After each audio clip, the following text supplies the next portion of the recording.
Friends, welcome to SudhaSri kitchen. இப்போ நீங்கள் பார்த்துட்டு இருக்கிறது ஓரியோ ஸ்விஸ் ரோல். ஓரியோ பிஸ்கட்டை பயன்படுத்தி அருமையான ஸ்விஸ் ரோல் ரெசிபி ரொம்ப சீக்கிரமாக செஞ்சிடலாங்க.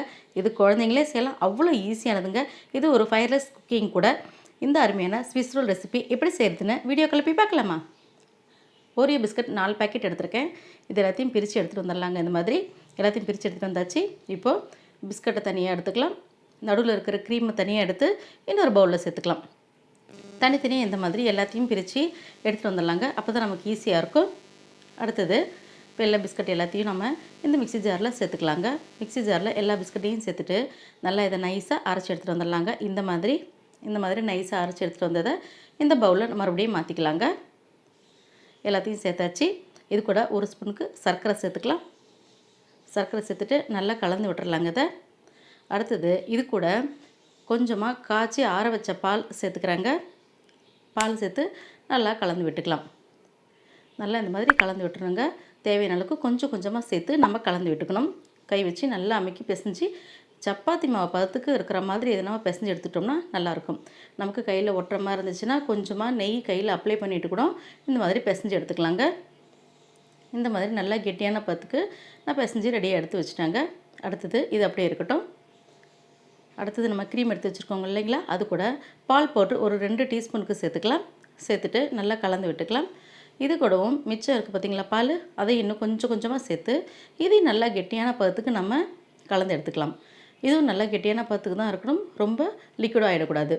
அந்த மாதிரி நம்ம இதையும் கலந்து எடுத்துகிட்டு வந்துடலாங்க. இந்த மாதிரி நல்லா இந்த மாதிரி பார்த்திங்களா கெட்டியாக வந்துருச்சா, இந்த மாதிரி வந்திருக்கு. இதையும் ரெடியாக எடுத்து வச்சிடலாம். அடுத்தது நமக்கு சாரீஸ்லாம் வச்சு வரும் பார்த்திங்களா, ஜவுளி கடையில் கவர்லாம், அந்த கவர் தான் எனக்கு எடுத்திருக்கேன். அதுதான் நமக்கு ஈஸியாக இருக்கும். இப்போ நம்ம பிசைஞ்சு வச்சுருக்கிற மேலே பிஸ்கட்டை கலந்து வச்சோம் பார்த்திங்களா, அந்த மாவை நாம் ஃபஸ்ட்டு உள்ளே வச்சுட்டு இந்த மாதிரி நம்ம ஒரு சப்பாத்தி கட்டை எடுத்து நல்லா இந்த மாதிரி தேய்ச்சி விட்டுக்கலாம். இந்த மாதிரி தேய்க்கும்போது நல்லா இந்த மாதிரி ஸ்கொயர் ஷேப்லேயே வருது. இந்த மாதிரி வந்த பிறகு நல்லா தேய்ச்சி விட்ட பிறகு நம்ம இந்த ஈஸியாக இருக்கும் இந்த பிரிக்கிறதுக்கும். இந்த மாதிரி பார்த்திங்கன்னா நான் சீக்கிரம் நம்ம இந்த ரிமூவ் பண்ணிடலாம். இந்த மேலே இருக்கிற கவரை நிதானமாக பார்த்து நம்ம இந்த மாதிரி ரிமூவ் பண்ணி எடுத்துடலாங்க. நம்ம அழகாக நமக்கு தேய்ச்சி வந்துருச்சு. இந்த மாதிரி நம்ம இந்த பேப்பரை ஃபுல்லாக எடுத்தாச்சு. இப்போ அடுத்தது நம்ம க்ரீமில் நம்ம கலந்து வச்சுருக்கோம் பார்த்திங்களா, பால் பவுடரில் பால்லாம் சேர்த்து இப்போ அதை மேலே சேர்க்க போகிறோம். மேலே சேர்த்துட்டு நல்லா அது ஸ்ப்ரெட் பண்ணி விட்டுக்கணும். ஃபுல்லாக ஸ்ப்ரெட் பண்ணி விடுவோங்க. அதை ஃபுல்லாக இந்த ஸ்கொயர் ஃபுல்லுமே வர்ற மாதிரி கொஞ்சமாக சேர்த்து ஸ்ப்ரெட் பண்ணி விட்டுக்கலாம். ரொம்ப லிக்விடாக இருந்தாலும் நல்லா இருக்காது, ரொம்பவும் கெட்டியாக வரக்கூடாது. மீடியமாக இந்த மாதிரி நம்ம அப்ளை பண்ணுற அளவுக்கு இருக்கணும். அந்த மாதிரி நம்ம இது எல்லாத்தையும் அப்ளை பண்ணி ஃபுல்லாக நம்ம இதை அப்ளை பண்ணி விட்டுருவோம். இப்போ இது எல்லாத்தையும் அப்ளை பண்ணியாச்சு.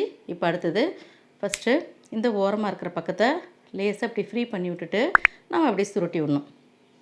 ஃபஸ்ட்டு சுருட்டுறது நமக்கு மெலிசாக சின்னமாக இருந்துச்சுன்னா அடுத்தடுத்து சுருளும்போது ரொம்ப சின்ன அழகாக நமக்கு சுருண்டு வரும். நமக்கு நிறைய லேயர்ஸ் கிடைக்கிற மாதிரி இருக்கும். இதே மாதிரி இந்த கவர் வச்சு நம்ம அப்படியே நகட்டி விட்டுக்கிட்டே வந்தோம்னா கரெக்டாக வரும் பாருங்கள். இந்த கவர் வந்து கொஞ்சம் மொத்தமாக இருக்கிறதுனால ரொம்ப ஈஸியாக இருக்கும் செய்கிறதுக்கு. இதே மாதிரி நம்ம கைப்படாமல் அப்படியே தேய்ச்சி விட்டுக்கிட்டே வர வேண்டியதான். லாஸ்ட்டாக வரும்போது அப்படியே திருப்பி போட்டணும். இந்த மாதிரி திருப்பி வச்சுட்டு ஷேப் கரெக்டாக இருக்கான்னு பார்த்து முடிச்சுட்டு நம்ம மறுபடியும் அப்படியே இந்த பக்கம் ரோல் பண்ணிடணும். ஆப்போசிட் சைடில் இந்த மாதிரி ரோல் பண்ணி எடுத்துருவோம். இந்த மாதிரி ரோல் பண்ணி எடுக்கும்போது நமக்கு கையும் படாது, டேமேஜ் ஆகாமல் கரெக்டாக இருக்கும். இப்போ ஓரங்களில் ஒரு லப்பர் பேண்ட் போட்டுருவோம். 2 பக்கமுமே இதே மாதிரி போட்டு நம்ம ரெடி பண்ணி வச்சிடலாங்க. 2 பக்கமும் இந்த மாதிரி ரெடி பண்ணி வச்சாச்சு. அடுத்தது நம்ம ரெடி பண்ணி வச்சுருக்கிற இந்த ஓரியோ ஸ்விஸ் ரோலை அப்படியே நம்ம ஒரு 15 மினிட்ஸ் ஃப்ரீசரில் வச்சுருவோம். இப்போ ஒரு 15 மினிட்ஸ் ஆச்சு, ஃப்ரீசர்லேருந்து எடுத்தாச்சு. இப்போ பார்த்திங்கன்னா நல்லா நமக்கு கெட்டியாக இருக்கிறது தெரியும். இந்த மாதிரி கவர் பண்ணி வச்சிட்டோமா நல்லாயிருக்கும். இப்போ இதை அப்படியே பிரித்து பார்க்கலாம். நம்மளுடைய ஓரியோ ஸ்விஸ் ரோல் ரொம்ப நல்லா சூப்பராக வந்திருக்கு. இந்த ஓரங்களில் நம்ம கட் பண்ணி எடுத்துக்கலாம். ஃபஸ்ட்டு ஓரங்களை கட் பண்ணிவிட்டு கொஞ்சமாக நம்ம நகர்த்தி அப்படியே நம்ம இதை கட் பண்ணிக்கலாம்.